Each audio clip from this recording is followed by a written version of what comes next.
کے اندر دیکھیں تو پہلی بات یہ ہے کہ یہاں پہ ٹیچر موجود نہیں ہوتے، وہ جو تعلیم ہمیں دی جاتی ہے اس کا کوئی معیار نہیں ہوتا، لیکن ان کے بچوں کو جو تعلیم دی جاتی ہے ان کو یہ تعلیم دی جاتی ہے کہ یہاں پہ جو غلام ہیں ان کو مزید غلام رکھا جائے، نسل در نسل سیاست کی جائے، اور ان کو جو غلامی ہے ان پر ہمیشہ قائم و دائم رکھی جائے۔ جب ان سے یہ اگر غلامی ہٹا دی جائے گی تو یہ ہمارے خلاف بغاوت کریں گے۔ جو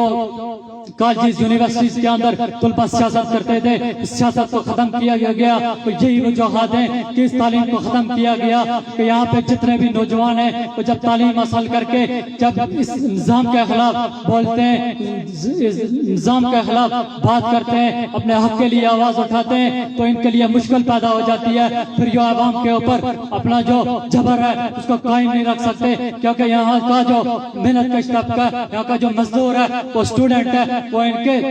خلاف روڈوں پہ آتا ہے۔ حالیہ دنوں کے اندر جو یہاں پہ تحریک شروع ہوئی ہے اس کے اندر جو یہاں پہ عوام نے اپنا حق مانگا ہے، کوئی ان سے کوئی بڑی بات نہیں مانگی۔ یہاں پہ جو بلات کا بائیکاٹ کیا گیا ہے، جو بلات پہ ٹیکسز لگائے جاتے ہیں، ہم یہ ان سے پوچھتے ہیں کہ جب یہاں پہ بلات پہ ٹیکسز لاگو کیے جاتے ہیں، یہاں پہ جو بجلی ہے وہ پانی پہ پیدا ہوتی ہے، لیکن یہاں پہ جو ٹیکس لگائے جاتے ہیں وہ فیول ایڈجسٹمنٹ کے ٹیکس لگائے جاتے ہیں۔ جو فیول ایڈجسٹمنٹ کے جو ٹیکس یہاں پہ لگائے جاتے ہیں، ہم ان سے پوچھتے ہیں کہ وہ فیول ایڈجسٹمنٹ کے ٹیکس کیوں لاگو کیے جاتے ہیں؟ کیونکہ یہاں پہ جو بجلی پیدا ہوتی ہے وہ پانی پہ پیدا ہوتی ہے، لیکن اس کی بد میں جو فیول ایڈجسٹمنٹ کے جو ٹیکس ہیں وہ ہم سے لیے جاتے ہیں۔ یہاں پہ جو سالانہ بجلی جو تقریباً 500 ارب روپے میں خریدی جاتی ہے، وہ یہاں کی عوام کو 25,000 ارب کے اندر بیچی جاتی ہے۔ جو 20,000 ارب ہے وہ یہ اپنی عیشوں کے لیے استعمال کرتے ہیں، لیکن یہاں کے جو مظلوم ہیں، یہاں کے جو محکوم ہیں، ان کو اسی طرح جو زندگی وہ گزار رہے ہیں، وہ نچلی سطح پہ زندگی گزار رہے ہیں۔ یہاں پر روڈیں نہیں ہیں، یہاں پہ اسپتال نہیں ہے، یہاں پہ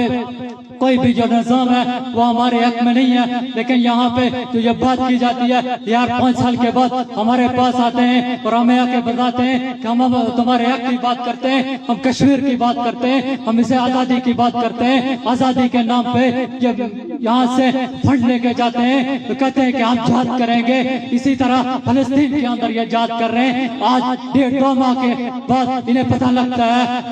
کہ فلسطین کے اندر بہت بڑا ظلم ہو رہا ہے، اس کے خلاف یہ پروٹیسٹ کرتے ہیں۔ آج یہاں میں پروٹیسٹ کرتے ہوئے نظر آتے ہیں، لیکن 1.5 ماہ پہلے اگر ہم دیکھتے ہیں تو یہ مسجدوں کے اندر چندے اکٹھے کرتے ہیں، چندے کے کیمپ لگے ہوئے ہیں، وہاں پہ چندہ اکٹھا کر کے یہ کہاں پہ بھیجتے ہیں، ہم ان سے یہ پوچھتے ہیں۔ لیکن یہاں پہ جو جہادی تنظیمیں یہ ان کو پروموٹ کرتے ہیں، جب بھی یہاں پہ کوئی مسئلہ ہوتا ہے تو جہادی تنظیموں کو یہ پروموٹ کر کے کہتے ہیں کہ ہم اس مسئلے کا حل ڈھونڈتے ہیں، لیکن یہ اس مسئلے کا حل نہیں ہے۔ اور یہ جس طرح 75 سالوں کے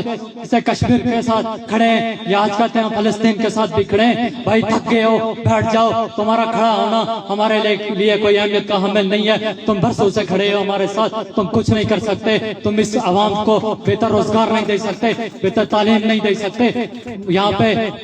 جہاں ہم دیکھتے ہیں کہ جو بچے بھوک کی وجہ سے مر رہے ہیں، تعلیم سے محروم ہیں، اسی طرح جو ہمارا دوست جو آج ہم میں نہیں ہے، لیکن جو کامریڈ کا جو نظریہ تھا، جو کامریڈ کی سوچ تھی، وہ یہی تھی کہ جو یہاں سے